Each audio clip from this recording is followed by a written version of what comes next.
Donc la toiture est la partie la plus ancienne de l'habitat. Les hommes préhistoriques ont eu besoin de se protéger en créant des abris avec des branchages, des abris avec du chaume, avec des pierres, avec des peaux de bêtes. Tous ces matériaux, finalement, ont été utilisés depuis cette époque, pendant l'Antiquité et jusqu'à nos jours. Aujourd'hui, on trouve encore, dans différents pays, des toitures avec des branchages recouverts de boue. On retrouve des toits de chaume et on retrouve aussi des toitures avec des pierres fendues. Alors plus tard, tous ces matériaux ont été utilisés différemment. Les couvertures en bois recouvertes de boue, on en a retrouvé il y a 8000 ans au Moyen-Orient, et ces toitures existent encore en Afrique, en Asie. Autres matériaux, le chaume, les toitures recouvertes en chaume, c'est-à-dire roseau, jonc ou paille, existaient depuis l'Antiquité, ont été utilisées par les Gaulois, utilisées au Moyen-Âge et dans nos campagnes il y a encore 100 ans, et surtout pour les bâtiments agricoles, et encore aujourd'hui en Bretagne, pour respecter des styles. L'Amérique du Sud et l'Afrique ont énormément, même l'Europe centrale, en Roumanie, vous avez encore beaucoup de maisons, en Hongrie aussi, en toit de chaume. Alors les toits de chaume, bon, c'est pas très compliqué, ça peut être de la paille, des joncs, des roseaux, donc c'est fixé sur des pièces de bois. C'est pas très compliqué à installer. Il y a quelques outils ici qui servaient à aligner le bas de la toiture, parce que c'est fixé avec, on aperçoit ici, c'est fixé avec des ficelles, il ne faut pas que ça descende. Au Moyen-Âge, on se servait de ces pièces de bois pour faire des petits clochers, pour couvrir des clochers, essentiellement des clochers. Alors ça, vous en trouvez dans le Bourbonnais, vous avez l'église de Besson, vous avez l'église de Bagneux, ont imposé ces matériaux. C'est fait avec du châtaignier, on appelle ça essente de châtaignier, qui impose ces matériaux pour que ce soit refait à l'identique. À l'origine, on perçait des trous avec un fer rouge, parce que si on met une pointe, on avait tendance, c'était cloué avec des pointes en cuivre. Et ça a tendance à fendre, donc on faisait un trou avec un fer rouge, à l'époque il n'y avait pas de chignol, pour ne pas que le bois se fende. Et on trouve quand même encore des monuments avec ces matériaux. On a eu des gouttières, si on prend l'historique, on a eu des gouttières en bois, un tronc d'arbre fendu en deux et creusé. Les toitures en pierre ont été utilisées aussi en France, dans le sud du Massif central. On appelait ça des lauses, c'est-à-dire des pierres qui étaient fendues finement. Mais ces lauses avaient un inconvénient, elles ne convenaient qu'à des toitures assez planes. Donc ces fameuses pierres à l'origine de la toiture, qui étaient fixées sur des poutres en bois avec une cheville en bois, ça convenait pour des toitures plates, j'en ai parlé tout à l'heure, parce que c'était pas facile de faire un clocher avec ça. Et c'était utilisé quand même depuis l'Antiquité. Alors vers le XIIe siècle, on a réussi à fendre des pierres qui étaient de la même famille, qui étaient du schiste, et les ardoises avaient cette forme à l'époque. Et on les fixait avec une pointe. Seulement quand tout est cloué, et s'il y en a une de cassée, c'est très difficile à remplacer parce qu'il faut tout y arracher pour récupérer celle. Alors plus tard, il y a 100 ans, pas plus, on a inventé des crochets, et surtout avec ces ardoises. Des ardoises rectangulaires ou carrées. Un crochet, donc quand il y a une ardoise qui est abîmée, on tourne le crochet et on l'enlève. On l'enlève avec ça.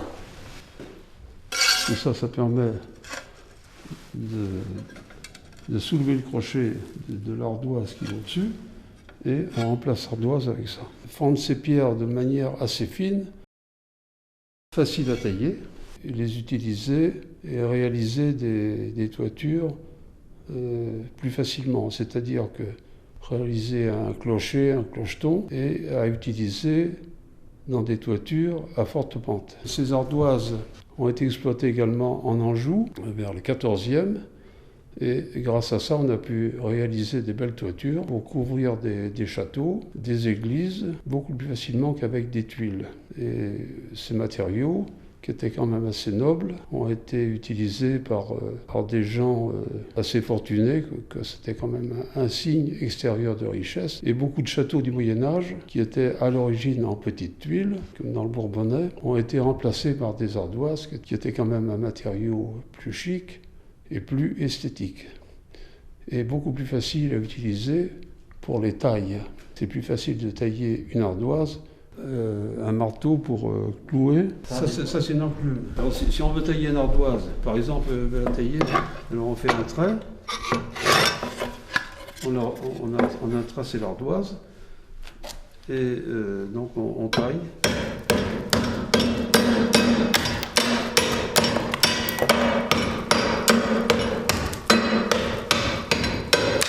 Voilà. Et on peut faire une forme arrondie, on peut faire ce qu'on veut, que de tailler une tuile.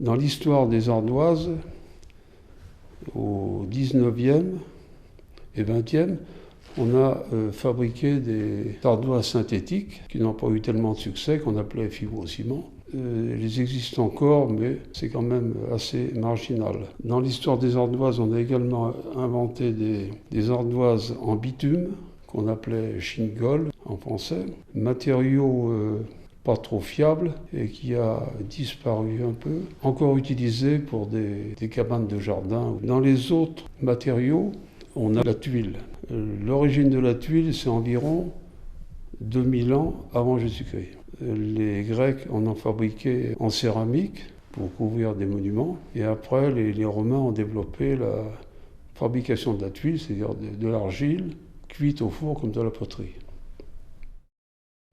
Alors ces tuiles convenaient, les tuiles romaines qu'on appelait tiges de botte, demi-rondes, tuiles canal, convenaient pour des toitures à faible pente. Et après on continuait jusqu'en haut. Ça c'était les tuiles romaines, qui sont utilisées en France actuellement en Provence, en Charente, dans le Massif central. On a une commune dans l'Allier, Maillet-d'École, où il y a énormément de toitures avec des tuiles de ce modèle. Au Moyen-Âge, en France, on avait des bâtiments avec des toitures à forte pente, donc on a utilisé les petites tuiles. On a utilisé la petite tuile pendant longtemps pour couvrir les bâtiments en France, les bâtiments, les églises, les châteaux, les bâtiments publics. Mais cette petite tuile qui était facile à poser parce qu'elle avait une fixation, avait un inconvénient, il y en avait à peu près 60 au mètre, et c'était quand même lourd et coûteux en main-d'œuvre. Nous, on a des coupes à faire à 45. Ou inversement, si c'est une toiture à 4 pans, les tuiles qui sont sur la rive ont besoin d'être coupées à 45. Alors il existe des tuiles qu'on appelle arrêtiers qui sont déjà coupées à 45. Mais c'est de l'à peu près, ce n'est pas toujours précis. Alors, aujourd'hui, les couper, ce n'est pas un problème avec les tronçonneuses. Par contre, à une époque, il fallait faire ça à la tenaille. Donc, vers 1850, 1841, il y a eu plusieurs fabricants, on a inventé les tuiles mécaniques. La tuile mécanique, il y en a environ 15 au mètre. 14 exactement. Et ces tuiles ont des emboîtements. Elles sont étanches sur les côtés, donc beaucoup plus faciles à poser, beaucoup plus rapides et moins coûteux au mètre carré. Alors ces tuiles se sont développées de manière extraordinaire on les utilise encore. La majorité des bâtiments en France, que ce soit les pavillons, que ce soit les bâtiments publics, sont quand même couverts de ces tuiles. La France est le premier producteur européen de tuiles, et peut-être le deuxième du monde.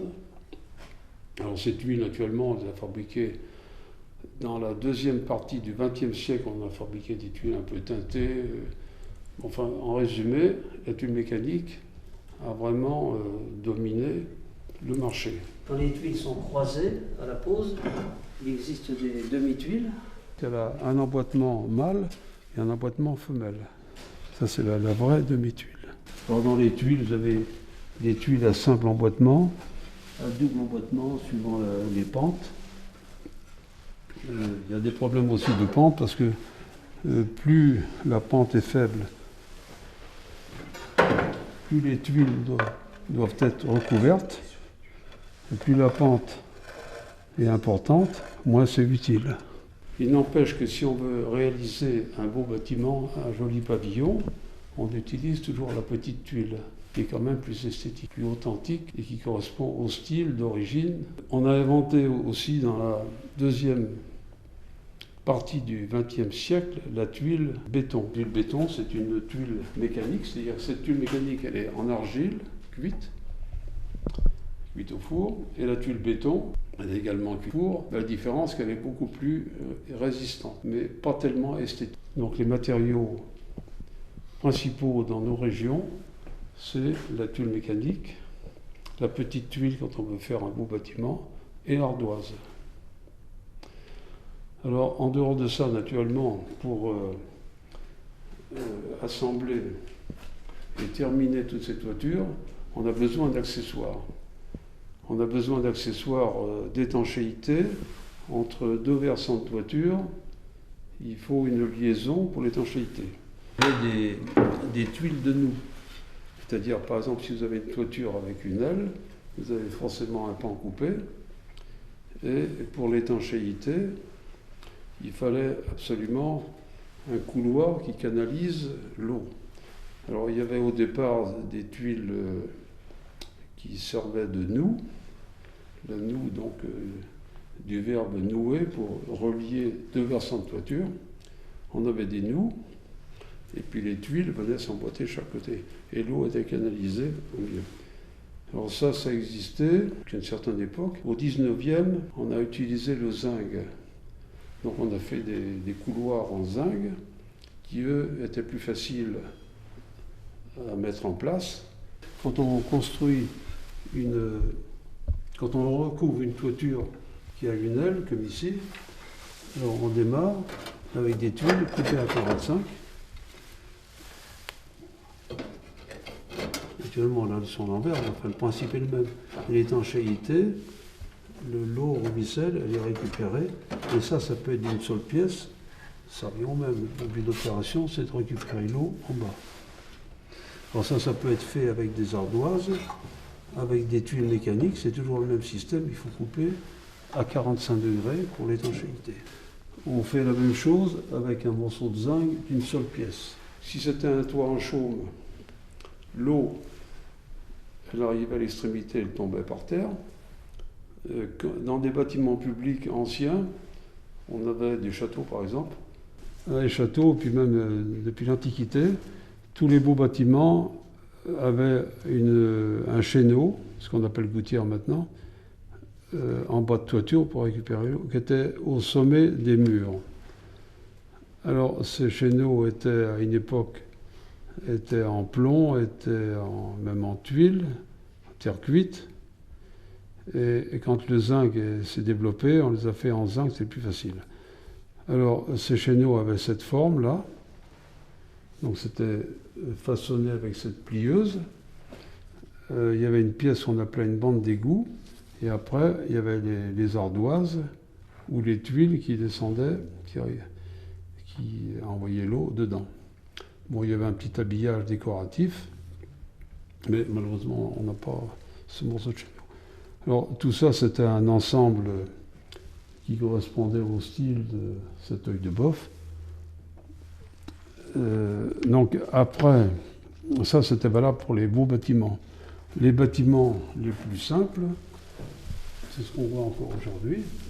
C'est simplement une toiture en tuile ou en ardoise avec une gouttière, tout simplement, en débord de toit, le mur étant là. Alors, ces gouttières sont façonnées en usine, parce qu'il faudra une rouleuse, personne ne les fait ça au coup. Mais par contre, les chéneaux sont fabriqués par les couvreurs à la demande. Et on a eu des chéneaux en fonte. Et tout ça a été remplacé par le zinc actuellement. En accessoire de toiture, pour les finitions, on avait également les rives, c'est-à-dire qu'en bord de toiture, pour faire un arrêt, on posait des tuiles à rabat qui faisaient une finition esthétique, puis l'étanchéité qu'on appelait rive. Alors ça, c'est la pièce du bas parce qu'elle est ornée. Et après, ça continue avec des tuiles jusqu'au faîtage. Ces accessoires de tuiles mécaniques, appelés frontons ou à bout de rive, servaient à terminer une rive ou un faîtage. Ils étaient fixés au sommet d'un pignon d'une maison et avaient surtout un effet décoratif. Et sur les extrémités des toitures, au niveau du faîtage, on peut fixer une poterie pour la déco. Et on avait aussi, pour terminer, le faîtage. Donc on appelait ça des tuiles faîtières, qui étaient au sommet de la toiture et qui faisaient l'étanchéité entre les deux versants. En plus de ça, on avait des pièces d'ornement, pièces en zinc, qui servaient de girouettes, des épis, ce sont les pièces en zinc. Enfin, tout ça revenait au même, c'était une histoire de décoration. Le zinc était surtout employé quand c'était une toiture en ardoise. Dans les décorations, on avait des bâtiments, des châteaux qui avaient des faîtages ouvragés. Quand c'était une toiture terre cuite, on employait une poterie en terre cuite. Ce qui restait, c'était les tuyaux de descente qui récupéraient l'eau jusqu'au sol. Alors, toujours dans la déco, on avait, pour évacuer l'eau de ces chéneaux, des tuyaux de descente en fonte, décoratifs. Donc voilà pour l'ensemble des accessoires de la toiture. Ce sont les anciennes fenêtres de toiture qu'on appelait châssis ou bassistas, qui servaient des fois à éclairer des greniers ou qui servaient aussi de fenêtres dans des chambres de bonne, dans des pièces mansardées. Donc il y avait plusieurs modèles. Il y avait des modèles qui se raccordaient sur des tuiles mécaniques. Et il y avait des modèles pour ardoise, c'est-à-dire le bord était lisse, et des modèles pour petites. Aujourd'hui, remplacés par des Velux. En plein hiver, par exemple, la tuile à l'extérieur, il va faire, mettons, moins 15. Et si c'est chauffé en dessous, il y aura peut-être plus 5. Ces différences de température abîment la tuile. On a l'obligation de mettre des ventilations pour limiter cette différence de température. Alors il y a plusieurs modèles. Les conformités, c'est à peu près une chatière, on appelait ça une chatière, une tous les 15 mètres carrés. Entre autres, c'est interdit, par exemple, de faire toucher la laine de verre dessous les tuiles. Si la laine de verre touche les tuiles sont abîmées rapidement parce qu'elles sont réchauffées en dessous et glacées en surface, elles s'écaillent. Et d'ailleurs, la conformité, c'est de conserver un espace de 2,5 cm entre la laine de verre et les tuiles. Alors maintenant, les toitures en ardoise avaient beaucoup de zinc gris. Ça, c'est un accessoire, c'est un œil de boeuf. Bon, c'est purement décoratif, parce que ça servait un peu de lumière aussi. Alors, ces accessoires étaient naturellement pas faits par des couvreurs, c'était fait en usine, parce que c'était embouti. Alors, le dessus pouvait être fait en zinc jusqu'à la toiture. Il pouvait être recouvert d'ardoise. Ça, c'est des pièces qui duraient très longtemps, parce que c'était un zinc qui était assez épais. 19e, c'était l'époque où on a fait beaucoup de châteaux dans l'Allier.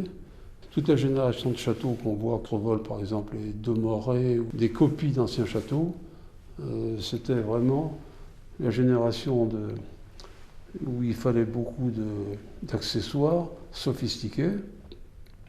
Et ça, c'était fait en usine parce qu'il y avait une grande demande. On utilisait beaucoup de zinc qui remplaçait le plomb.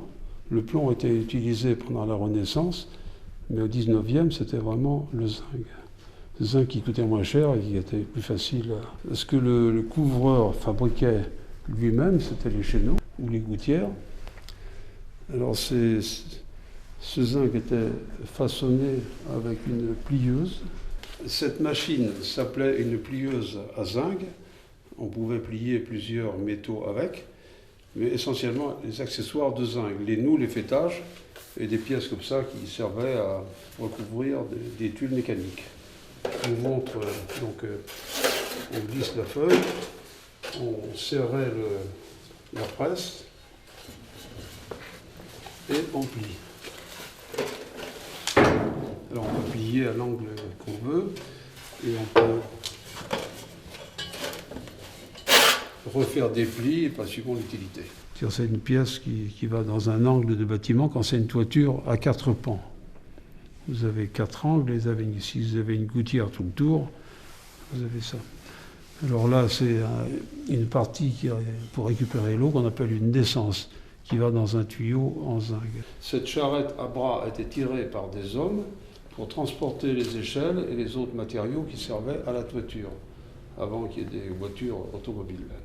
Et pour assembler le zinc, on le soudait à l'étain, avec des fers qui étaient chauffés dans un seau avec un soufflet et il y avait du charbon. Quand ces fers étaient rouges, on fondait la targette qui est mélangée de plomb et d'étain pour réaliser une soudure. On passe de l'acide pour décaper et on fait fondre cette targette en étain pour réaliser les soudures. Par la suite, la technique a évolué. On a eu des fers à souder qui se réchauffaient avec l'essence, il y avait un petit réservoir. Et actuellement, on se sert toujours du même système, un fer à souder, mais qui est réchauffé par du gaz propane. Plus rapide à réchauffer et plus pratique à déplacer. Donc on avait besoin aussi, en toiture, de souder 2 feuilles de fer, des feuilles de plomb. Et ça servait pour des chéneaux ou des entourages de cheminées ou autres. Et on les soudait avec une lance chauffée à l'essence, au pétrole, facile. Donc on faisait fondre la baguette avec qui s'appelle une lampe à souder. Et on réalisait une soudure à peu près similaire à celle du zinc. C'était des lampes qui servaient à éclairer et qui fonctionnaient avec de l'acétylène. Ça, c'était la caisse à outils du zingueur, qui avait des noms différents suivant les régions. Et il rassemblait ses outils dedans, des fers à souder, des marteaux, tout ce qui était nécessaire à la zinguerie.